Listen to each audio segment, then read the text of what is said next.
जय भगत सिंह सभी भाइयों के लिए। तो कैसे हैं आप सभी लोग, और क्या आपके अनुसार देश में सबसे बड़ी समस्या पनपती जा रही है? मैंने बहुत इसको खींच करके क्यों बोला कि आपके अनुसार देश में सबसे बड़ी समस्या क्या पनपती जा रही है, और माँ बापों को वो समस्या खून, जैसे कहते हैं ना, माँ बापों के खून को सिरंज की तरह सिरंज में डाल करके खींच रही है, वो है प्राइवेट स्कूल।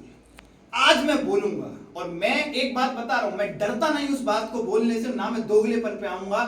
देश में सबसे ज्यादा एजुकेशन के जो अड्डे बने हों, जिन अड्डों ने लोगों की, जैसे कहते हैं प्राइवेट में जो माँ बाप है उनका बहुत बड़ा दर्द बता रहा हूं, प्राइवेट स्कूल इस तरीके से रुपया झंडते हैं। और ये स्कूल नहीं, माफिया लोग हैं ये। आप इन्हें स्कूल मत कहना, प्राइवेट स्कूल प्राइवेट कॉलेजों को चूरन चटनी की तरह डिग्री को बांटते हैं लोग। क्या करेंगे? बीटेक जैसी डिग्री चाहिए, लो बेटा ले लो अंदर बीटेक, अब तुम्हारी बीटेक हो गई।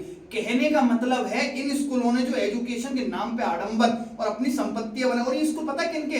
एक बात बताना, हम कहते हैं कि संसद में बैठकर के हमारे नेता ने शिक्षा का मुद्दा नहीं उठाया, सरकारी स्कूल नहीं सुधारे। अरे भैया, वो नेता सरकारी स्कूल क्यों सुधारेगा बाबू? क्योंकि वो नेता का प्राइवेट स्कूल है।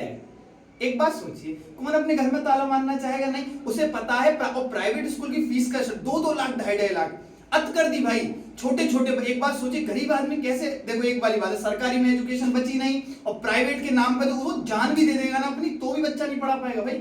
एक मिडिल क्लास आदमी कैसे उस स्कूल में अपना बच्चा पढ़ा पाएगा जिस स्कूल में 2-2 2.5 लाख रुपए फीस, तमाम चार्ज, ये चार्ज वो चार्ज, शिक्षा के नाम पे जिन्होंने ठगी करी है ना। एक बात बता रहा हूँ, इन्हें चलाने वाला कोई आप सोचेंगे योग्य आदमी नहीं है, इन्हें चलाने वाले माफिया लोग हैं। एक देखिए, एजुकेशन, अब गुरु पहले क्या था, गुरु ने शिष्य को शिक्षा दी और गुरु दक्षिणा के तौर पे कुछ लिया, बट नहीं, अब एजुकेशन एक बिजनेसमैन है। अब एजुकेशन को कौन रन करता है? बिजनेसमैन। और जब बिजनेसमैन ऐसी चीजों को रन करते हैं, पता उनका सीधा मतलब प्रॉफिट। भाड़ में गया बच्चा, भाड़ में गई गरीब, भाड़ में गया देशवासी। क्या चाहिए? ओनली ऑन पैसा।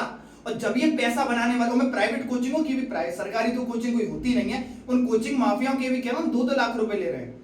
आप एक बात बताइए, उस आपने देखिए, बच्चे सब समान है, एक वो भी तो बच्चे देश का भविष्य बन सकता था जो रिक्शे वाला था, नहीं भाई, वो सुनते ही नहीं पड़ेगा। और प्राइवेट स्कूलों की दादागिरी बता रहा हूं, बुक्स इनकी अपनी रहेंगी, समझना, बुक्स इनकी अपनी, ड्रेस इनकी अपनी। कहने का मतलब है माँ बाप को पूरी तरह खून को चूसते हैं भाई ये लोग स्कूल। एक अगर ग्रुप डी का एक गवर्नमेंट भी व्यक्ति है, वो भी 2 बच्चे हो जाएंगे, प्राइवेट में पढ़ाने में दांत भर आ जाते हैं उसके। पर प्राइवेट स्कूलों में कोई एक्शन नहीं, अनाप शनाप फीस है, 3-3 लाख 4-4 लाख। क्यों एक्शन नहीं है? क्योंकि सुनिए भाई, हमारी वजह से एक्शन नहीं है, मूर्ख ये नहीं, मूर्ख हम हैं। अगर किसी ने आके हम पर राज किया तो वो राजा योग्य नहीं है, मूर्ख हम हैं, क्योंकि हमने उसे इतनी अपॉर्चुनिटी दी। अरे फिक्स प्राइस रखिए, 2.5-2.5 3-3 4-4 लाख, हर आदमी कैसे अपने बच्चे को पढ़ा पाएगा? मेरा एक ही मुद्दा था और यही रहेगा, एजुकेशन सेम रखिए, कुछ दीजिए मत दीजिए, राशन सेकेंडरी है भाई, एजुकेशन फर्स्ट है। एजुकेट कर देंगे तो वो अपने आप को स्किल लायक कमा लेगा, और स्किल के नाम पर ये लोग अलग खेल रचाते हैं। प्राइवेट स्कूलों का इतना बड़ा जकीरा है ना, आपको क्या बताऊं, जैसे होता है ना कि एक बहुत ड्रग्स मार्केट हो गया, वहां बड़े बड़े माफिया बैठते, तो इसी तरह ये लोग आपसे पैसा झंडेंगे, आपके बच्चे से पैसा झंडेंगे और मस्त घूम रहे हैं भाई।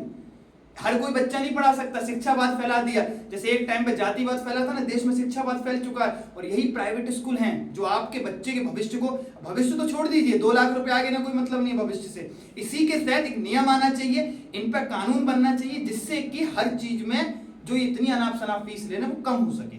और आप इस बात को समझते हैं, मुहिम को लेके आगे चलते हैं, या तो पूरे गवर्नमेंट कर दो या पूरे प्राइवेट करो, बट रूल्स के तहत। एक ही बोर्ड, एक ही शिक्षा, एक ही समाधान, एक ही सुधार, एक ही नौकरी को हम लेकर के आगे चलते हैं, आगे बढ़ते हैं। आप सभी इस आंदोलन में साथ दीजिए। मैं आपका अपना हिमांशु गोस्वामी, मैं खुद आगे लेकर के चलूंगा।